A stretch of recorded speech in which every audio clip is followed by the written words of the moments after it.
Episode 66 is a continuation of episode 65. So, to very well connect with the conversation in episode 66, I kindly request you to first listen to episode 65. Thank you and enjoy this episode. You provided an extensive outlook on the use of technology, and now I'm coming to that part basically because there are several gaps. Coming from space industry and I specialize in the military satellite communications, so I really see a lot of gaps.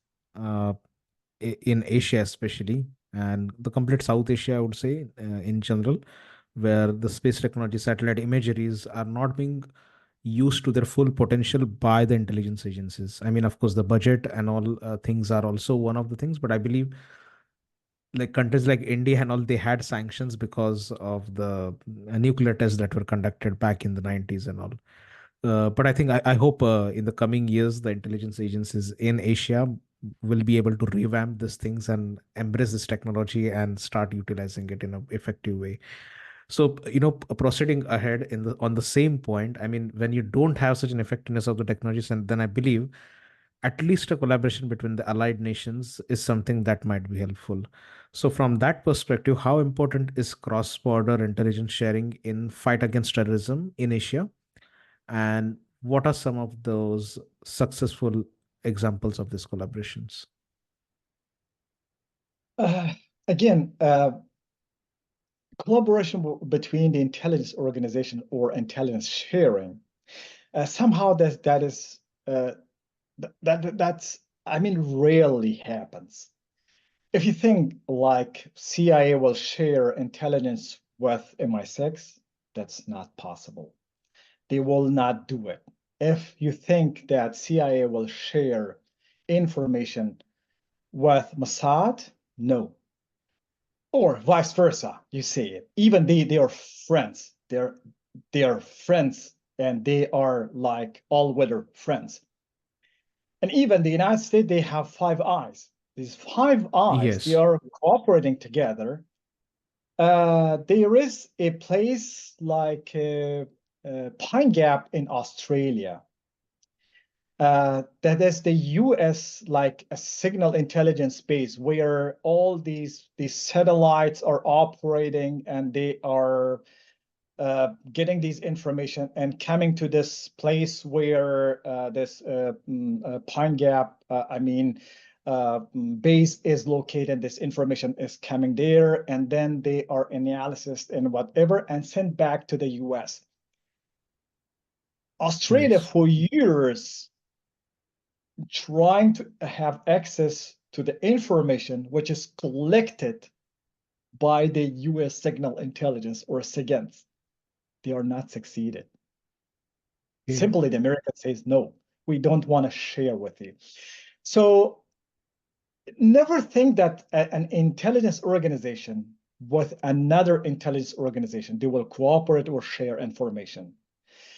Whatever you do it, all the time, the intelligence organizations, they are, I mean, uh, stealing information. Like Yes. Mossad is trying to get the secrets of CIA, and CIA is trying to get the secrets of Mossad. However, they are friends, they're colleagues, and they are collaborator. And therefore, I don't think so that there is a possibility for intelligence sharing in Asian countries, unless there would be a possibility for, like in the United States, when they share which the information which is really not critical to the national security and national interest of the United States, then of course they share with their allies like Germany, France, whatsoever.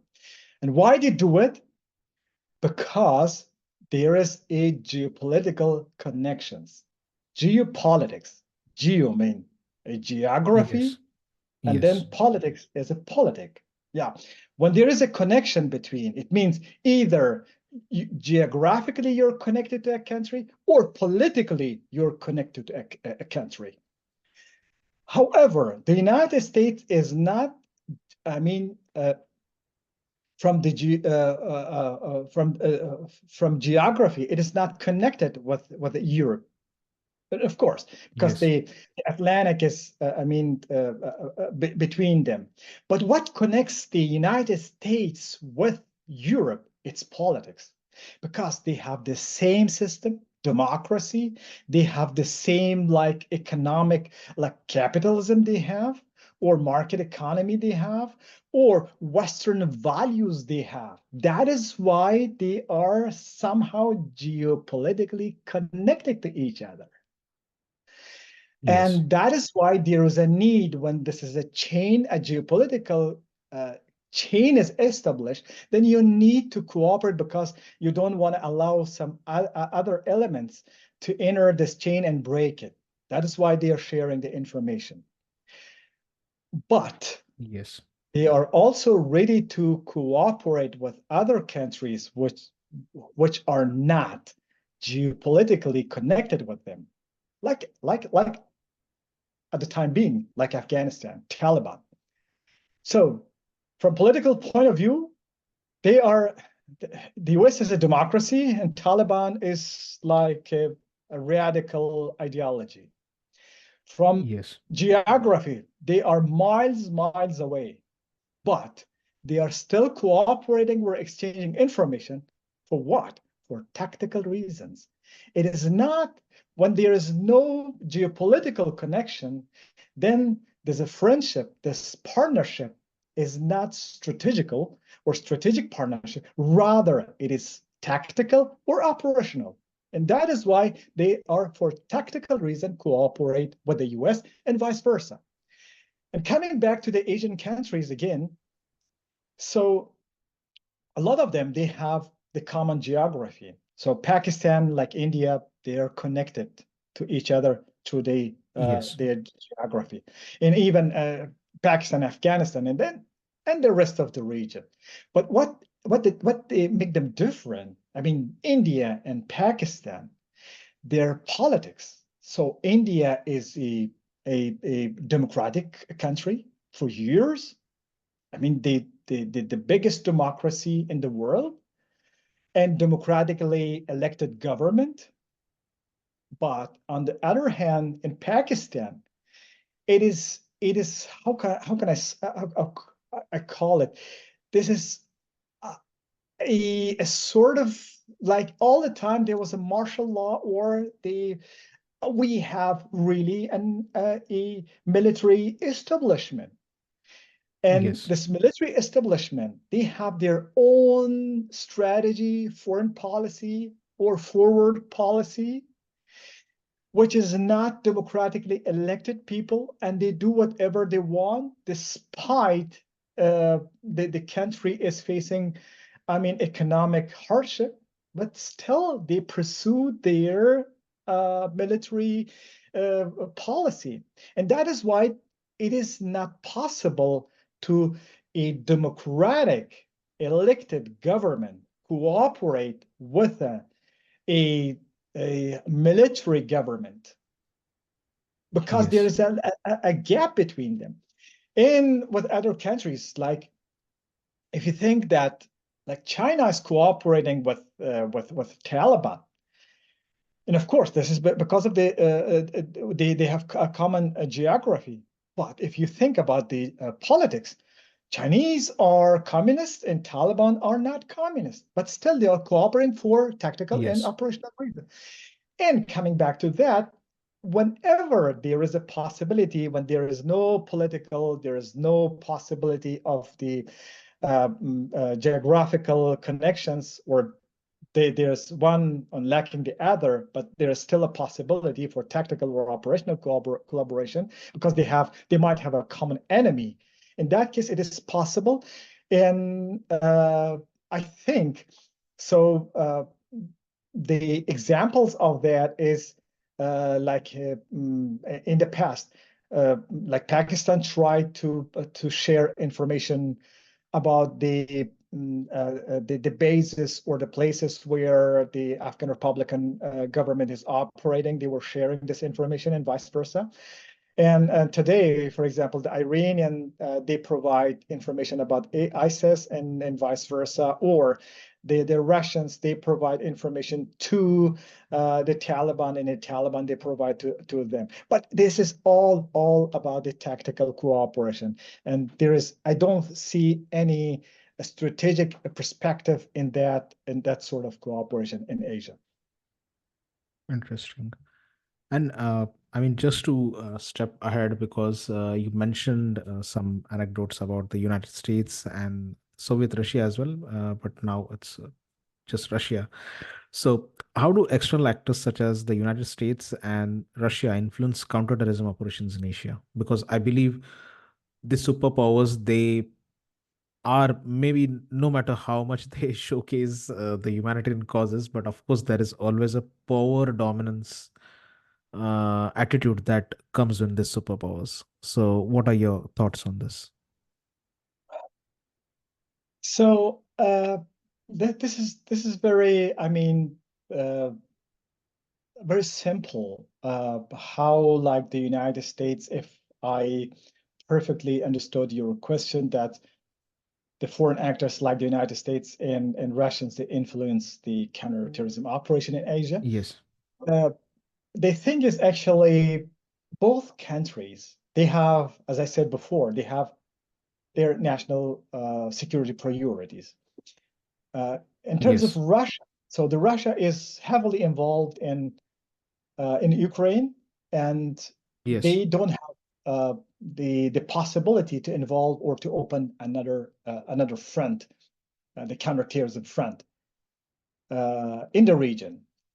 Uh, Due to their personnel, they don't have enough personnel, or they're lacking the technology, or they're lacking the budget, whatever means. Or we see it as from other perspective, like there are different priorities. If you, as a manager or as a leader, you put uh, first less important, important, and the most important. You make a big list of what to do list, and then you put all of these. You make a big list, and then you put them in the three categories, which is the important, less important. I mean, this Eisenhower strategy of classifying the or classification of the or task saturation. You got how you saturate the task that you want to do it. So you do it the less, and then important, and then the most important.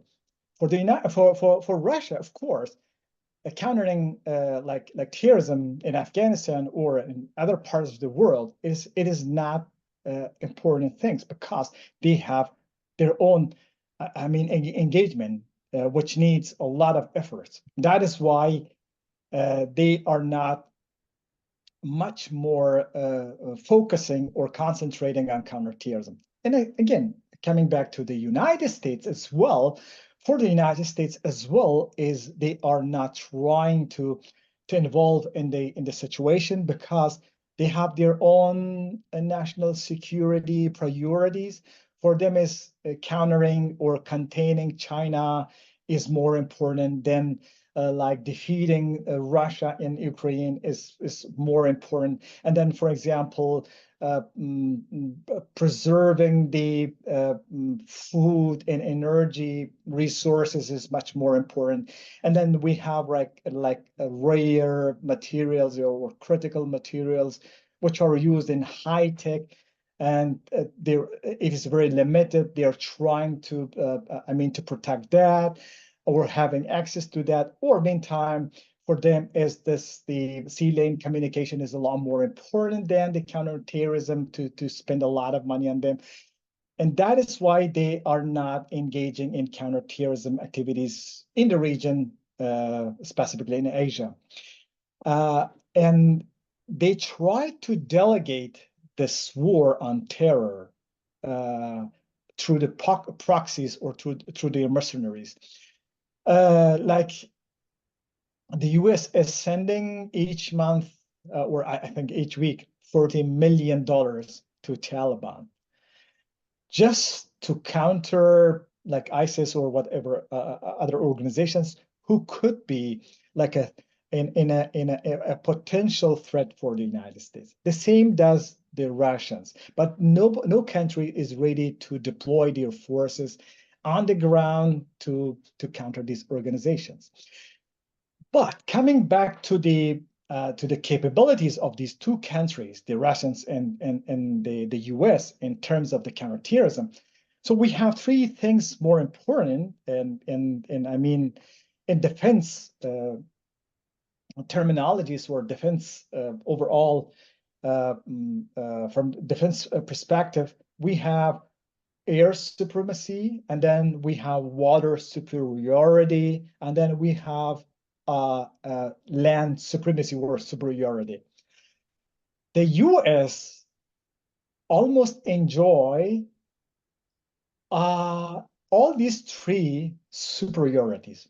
They have air supremacy because they have, I think they have 1,000 or more than 1,000 small or big military bases across the world.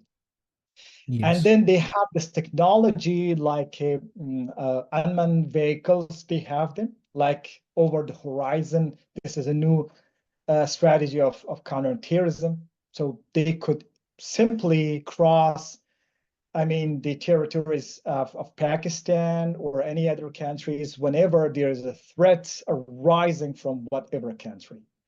And then, of course, coming back to the water superiority, the U.S. Navy is the number one. However, it's a little bit competitive for the U.S. Because the Chinese are now in a position to compete with the United States, but still, the U.S. has this superiority because they conquered almost the whole, I mean, international water, whether it is the Arabian Sea, whether it is in the Pacific, whether it is in Africa or in the Horn of Africa, or it is the other part of the world. And then the land superiority or supremacy. Their troops are almost everywhere. Yes. And if they want to really contribute, they could do it. I mean, the American could do it.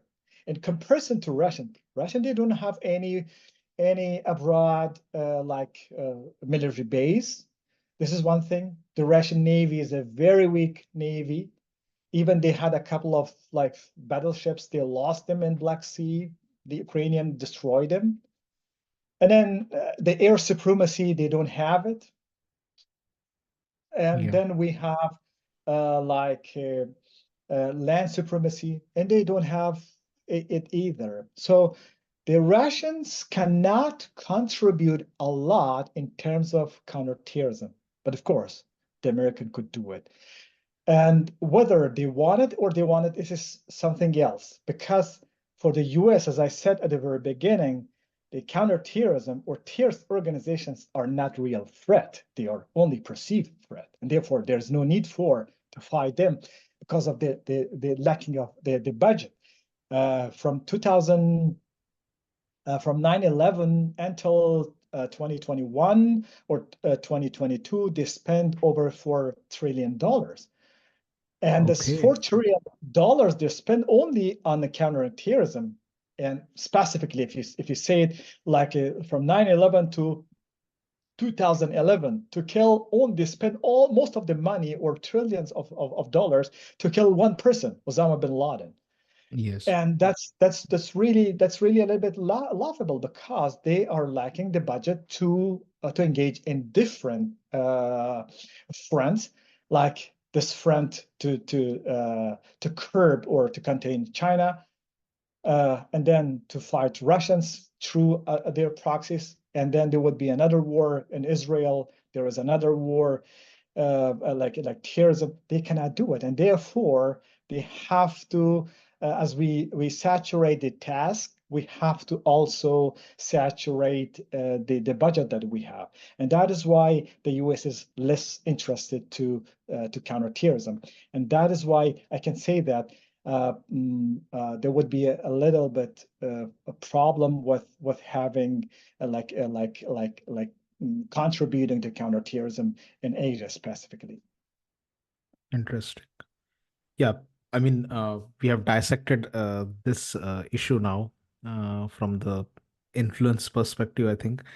Now, little bit, taking a jump into, as you mentioned, the funding is one of the most important aspect when it comes to intelligence operations.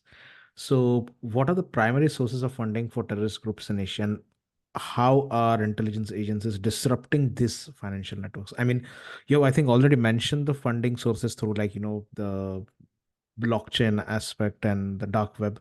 But it would be great if we can just elaborate a little bit on how our intelligence agencies disrupting these financial networks. Uh, if you see that the financial support of this organization or to track their financial support is all the time problematic. So the U.S. Even in the war, the counterterrorism war from 2 decades, still they are unable to, to eradicate their financial support across the world. Yes. Because there are different methods they use, the terrorist organizations they are using. So the first thing is when I am trying to do some research and also interviewed some insiders within the different terrorist organizations, or you call it jihadi organizations or insurgent organizations. And then, of course, I did some holistic studies and holistic research about it for years, that how they were able to finance their activities or operation. The first thing is, as I said at the very beginning, when a terrorist organization is fighting or operating for ideological cause, they don't need a lot of money, because, as I said at the very Yes. beginning, for ideology, they're ready even to take a suicide. So when someone is ready to be blown, to blow himself up, then he does not think about any material thing. So in terms of the comparison with the intelligence organization or intelligence officer in a terrorist the gap is huge, because intelligence officers, they don't have specific ideology that for that cause they have to counter the terrorists. This is the first thing that's lacking. And the second thing is, it's all about materials. They are, better funded and better paid. That is why they are doing some sort of operations. And the terrorists, Yes. they don't do it. They don't care about it. But by the way, my research and also my interviews and the information that I received. So of course they do it, the robbery. The first thing is they do some sort of robbery. When you have arms or whatever, you do armed robbery, you rob a bank, you rob a store, you rob, for example, someone is rich in the area. This is the first thing they do it. The second do is the blackmailing. So they have the list of the people in the society who is, for example, rich enough or whatever, he could be extorted, and down the road, they ask them for money to be paid. And then, of course, they do some sort of kidnapping. They kidnap some people for money and tell them, we need this money. And in Islamic countries, they also do like zakat, there is a religious sanctions that when someone is rich or enough money or money they have to pay zakat to someone is not rich or someone is poor. And this time they also collect the zakat from the people, from the society. And then we have another term, I really don't know what it should be in English, that is ushr. Ushr is also a percentage of the someone's income.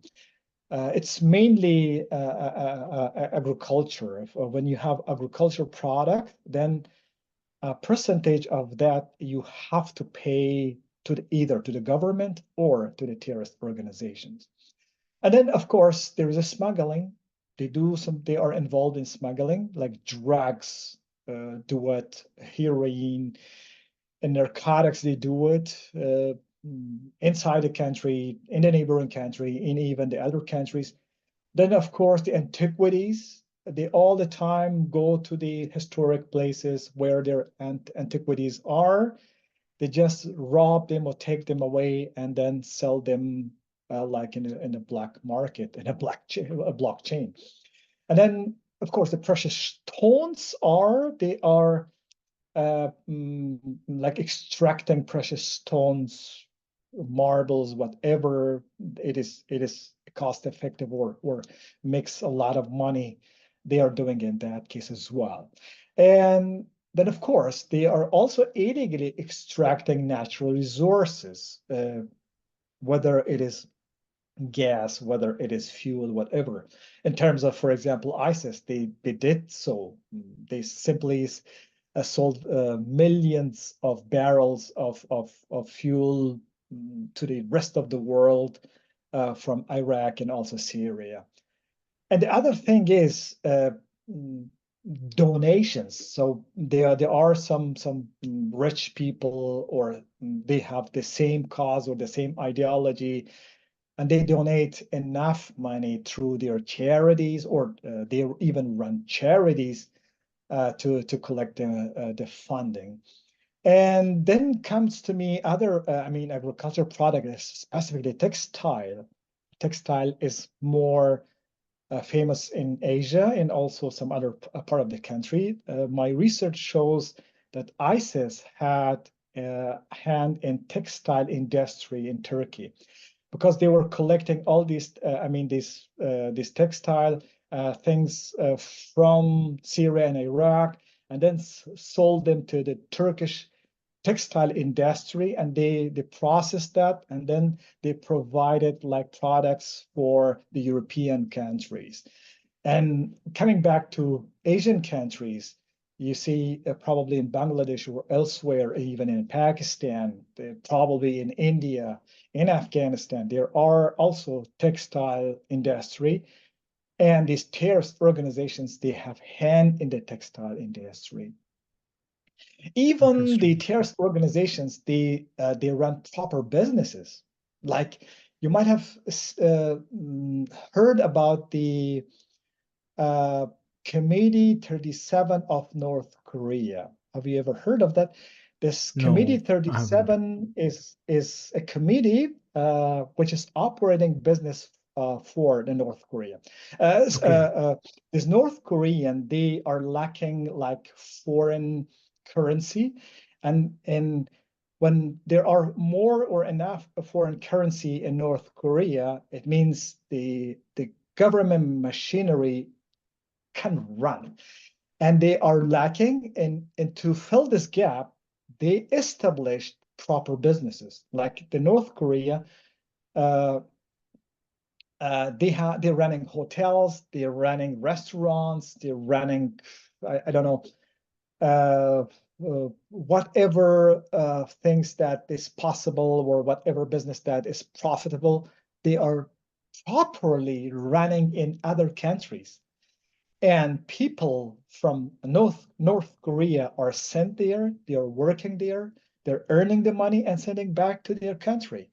This is the way they are operating. This is also what the terrorist organizations, they are doing it the same. They Yes. properly registered a business anywhere, right, like a restaurant or a hotel, whatever.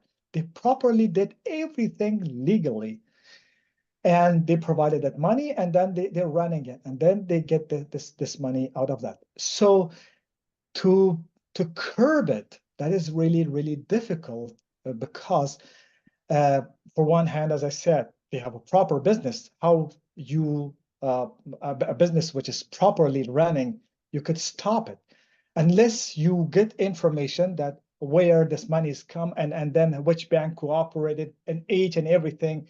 And then it needs a robust and a very deep study and deep, how can I say, research or whatever until you find that something. And therefore, I think it is a little bit hard to block the financial activities of the terrorist organization. But nonetheless, despite this all difficulties, despite this all you get it less possibilities, but still there are possibilities through your technology. You could that how they manage the money, how they move the money, and how they operate the money, because the terrorist organizations they also need budget for their operations. So if you go to these signs of the operations, and of course, like they do the surveillance, they gather information, they do the security testing, the planning, and they are also these products which are really necessary for deploying an asset somewhere to do some sort of operation activities or I mean terrorist activity, then you need money to provide like logistical support. You need the money to be provided, and then of course you have to find the best possible way or solution to get it. In this way, it is a little bit difficult for Asian countries how they operate. And mainly, like the terrorist organizations are operating where it's out of the control of the government institutions. Like in remote areas of Afghanistan or Pakistan, or probably in some areas in India as well, like Kashmir, they are operating. And even inside India, they are operating. I have this I think the Islamic Mujahideen Islamic Front or Mujahideen Islam of something like that. I heard that they are like producing currency. Even they're printing their own currency, and through their currency, they're selling it in a black market or even purchasing things with that. And that way they are providing the possibility. And meantime, these terrorist organizations, they get money from the international terrorist organizations. Like the organization, they are operating at the local level, like as I said before, and they are in contact with the international terrorist organizations. And each terrorist organizations, which are better, I mean, position themselves or project their power, they get funding or donations from the international terrorist organization, and that is a little bit difficult to curb it. And you see that for years, North Korea is sanctioned by the Western world, but still it is operating, and still the armed race is going on, and still it every day.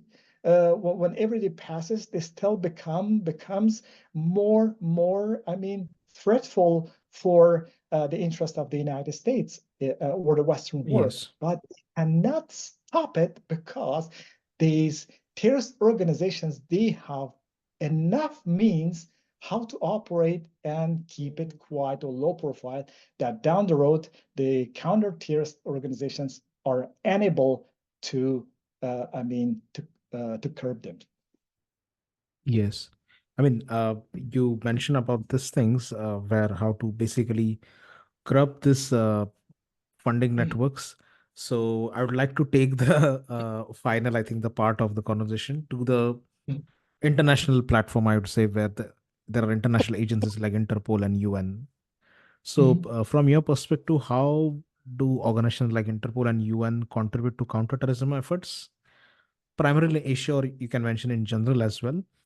Also, along with that, because this is an international, I mean, a question that you'll be addressing from the international perspective on the lens. Also, what are the future trends in intelligence and counterterrorism operations that you see, which might be observed in the coming decade? About basically about the UN and also Interpol. So Interpol is a lot more with the organized criminals. no, we sometimes there's nexus between the terrorist organizations and the organized criminals. They are sometimes they're operating together. They're cooperating together because it is not possible that for a terrorist organization when they're trying to operate in Europe, like Al Qaeda in Europe, that would be a little bit difficult to operate. Independently. And that is why they are collaborating with the organized criminals, because they knew the system, they knew the area, they knew the challenges, whatever, and therefore they are collaborating with each other. So primarily, Interpol is more focusing on organized criminality. When you have this, you have access to this criminal activities, then of course down the road you could reach out to the terrorist organization as well. And the UN is even something else, because, and coming back to the main point, these both organizations, whether it's Interpol or whether it is UN, they are lacking executive power. So the UN does not have counter-terrorist like forces to deploy anywhere in the world, or the Interpol as well. They do not have such a capacity to deploy to somewhere to counter the terrorists. And this is one thing. And the executive power, they, again, when they decide, when a red note is issued and sent to whatever government, still they are not in a position to force a government to arrest this or that guy, because this is so many times, like we have how can I say this, the Hague things, or this court, the counter criminal court, whatever. They ask the member countries to bring someone before the court, for the court of law to be questioned, and these countries were not ready to hand them over. In Afghanistan, even the Karzai regime, and also before, there were warlords who were part of the war crimes. They did some war crimes, and still the government did not want it, or they was not in a position to hand them over. This is the same like the Interpol. It doesn't mean when they issue a red notice that tomorrow or immediately this guy would be arrested. And the UN is as well. Yes. The only things the two organizations could do is, like, they provide leadership. Or they provide the coordination, the capacity building to support the member states. Like Pakistan, India, whatever, they want to counter terrorism. The staff would be trained, their members would be trained. There would be more support in terms of material support, moral support, whatever.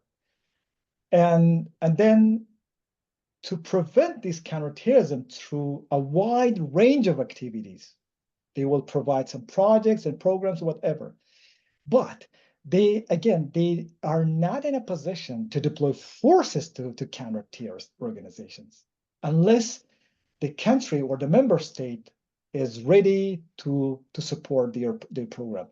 Their mission is only to do this in peacekeeping things, not to do combat activities. Countering terrorism is a combat activities. It's not peacekeeping, not to be forgotten. So that is why I am not very optimistic that the UN or Interpol could contribute in the efforts of counterterrorism in Asia. Yes, interesting. So yeah, I think we are reaching the end of the podcast now, and I think there have been several questions which have popped up, and I hope in the future episodes we'll be able to record that as well.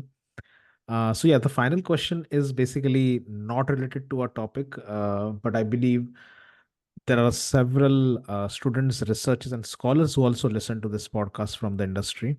from space, defense, and security, all the three sectors. So I believe every expert who comes on this podcast has something or the other to basically provide in terms of anecdotes or maybe pointers so that it can help the students to carve their pathway towards this specific sector. Maybe it can be counterterrorism, maybe it can be intelligence, maybe it can be space technology, or maybe it can be just military satellites. So, from that perspective, this question is just for the students. What message would you like to give to the researchers, students, and experts who are working in the defense, intelligence, or security sector? Before coming to this question, just I forgot the last part of the your previous question. So about the next decade, how it looks, the operation Oh yeah, parliamentary. oh yes, yes, absolutely. Yeah, Yeah. yeah. We can So continue for that. yeah, yeah. Absolutely. So Yes. Yeah, let me tell you very yeah. briefly. So Yes, it yes, depends on war because we if we like differ wars or categorize or make a classification of the war or conflict. We have like a local conflict, then we have interstate conflict, and then we have global conflict or global war. And yeah. you see that for the United States, the local when India is countering, for example, any terrorist organization, whether it's Lashkar, whatever, for Yes, the United States, this countering like Lashkar is a local conflict. They are not interested. And then coming to the interstate conflict. So the United States is a little bit interested in the interstate conflict because it has some sort of adverse effects on the international markets, whatever you could call it, or security or peace, whatever. So why they're interested in, they're not interested what is going on in Afghanistan or Pakistan or India, but they are interested that something is going on in between Russia and also Ukraine because it is interstate war, and this interstate war somehow um, makes something difficult from different point of view, and that is why they are interested. Or the war between Palestine and also the Israelis. They are interested because of the energy, what's going on there. Or in Ukraine, there is the agricultural products or productivity they have it because Africa that needs this productivity. And also in terms of the energy sector, everybody needs it, and therefore there should be the U.S. interest in the areas when there is an interstate war. And of course, when there is a global yes, war and when there's between China and the U.S., they are more interested. That is why they are less interested in counterterrorism. And one thing more, yes, it should be told that is uh, we have two types of threats. One is far threat and one is near threat. For the US and also for the European country, the threat of terrorism, when they are operating in Afghanistan or Pakistan or in India and Iran or Central Asia, it is far threat. They don't care about it. They are more interested in a near threat, which is the employment, like this is a threat for or economic disasters or war between Ukraine or also Russia, it is a near threat. Uh, and the far threat, they are not interested. When the far threat is not in the interest of the Western world, it means the fight or the war against the terrorist organizations is left to the Asian countries themselves. So the Asian countries, they are alone. They have to choose their own destiny, and they have to do it with their own budget or their own capacity. It means the Western world is no longer interested in it. On one hand, it is a local war for them. And the second thing is it is a far threat for them. And for the message, I could say it always intelligence is advantage. Why it is yes, advantage? Because you have advantage over the adversary. Your adversary is trying to keep critical information from you secret. And you have to have this possibility how you penetrate to their circles to get out these secrets. When you have these secrets, then you are in a better position. You are in advantageous positions. But of course, it depends on the analysts. So when to which conclusion they are coming, or which conclusion they could reach. Someone has the enough information or the data, but there should be some analysis, whether your conclusion is this or that, or this hypothesis, whether you come to the best scenario hypothesis or to the worst case scenario hypothesis. This is, again, getting the intelligence is not enough. There should be enough or added assessment of this intelligence, and also the making the analysis. Again, in short, I can say that intelligence is a useful tool to predict, to prevent, and control. If you have intelligence, then you could predict what is going to happen. You have this intelligence that, for example, if I would be the CIA and I have this intelligence that the Russians are producing like hypersonic missiles, what could reach within a second the United States. It means you predict what's going on, what could happen. And then when you have this information, you could prevent it. When you don't have it, what can you prevent? So then the intelligence is also not only necessary to predict, but also to prevent. Then you have control. When you have this information, or when you have the intelligence data, then you could control, even like a chessboard, you could control it, which, I mean, these things should be moved to which direction, because you have the information, you have the control. So my message would be, just try to get, I mean, one way or the other, we're having access to the information. And not only information about the knowledge, I could say that, because information is everywhere. But knowledge, I can say that intelligence gathering, it is making analysis and making assessment and then analysis, and turn the raw information to a processed intelligence. It is a knowledge, because this knowledge is different from the information. If I make Nice. an example, everybody knows, for example, analgesic is a painkiller, but everybody does not know about the side effects of that. They only know. My mommy tells me when I have a fever, that she tells me take a analgesic to kill this the pain you have or fever. But she does not know if I have a stomach problem or I have a liver problem, what the side effects would be. But when someone, intelligence people who are operating in defense and intelligence, they should have the knowledge. The knowledge is not someone is not getting true information, but through the